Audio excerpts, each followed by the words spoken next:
Well, Alice and I have reached a dramatic moment in our personal lives in that from 1954 to 1957, we had lived in the hills of Georgia in what I suppose you could call a utopian community. It wasn't always very utopian, but it was an effort. It was a commune. It was something that became much more prevalent later on. And the particular group we were a part of,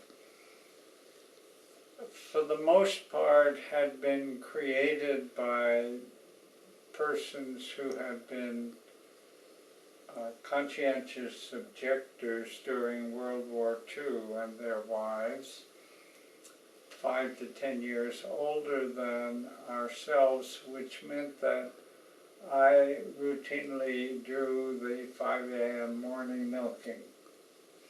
And just to give you a glimpse, I would get up, and in wintertime it would still be dark, and I had this wool hat, and I would pull it up over one ear to listen for the cowbells to find out where the critters were, the other down on the other ear so as not to freeze to death. And the single most vivid memory I have of those 3 years, the cows didn't need me to find the barn. I would come along behind, and we were situated in a kind of bowl of mountains, so there would be the crest of higher land all around. And as I drove the cows in, the sun would come up, and I could look around, and everything I could see was part of a new way of life that we were creating together. And then the full members of the community, those who had undertaken a lifetime commitment together with us,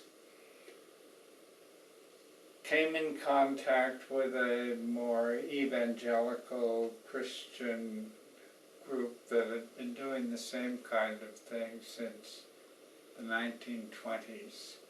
First in Germany, and then when they were driven out to Paraguay. And every single member of our group, with the exception of Alice and myself, they'd had kind of,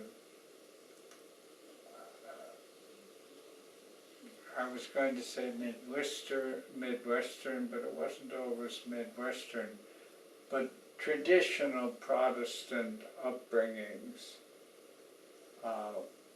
We had not. And so we found ourselves in our late 20s, without a community, without any particular source of income, with one child and another on the way. And it was in this very transitional moment that we decided together that Alice would spend more time in the religious community to which our brothers and sisters had gone, and I would try to find some way to connect with life in the nearby, more poverty-stricken parts of New York City.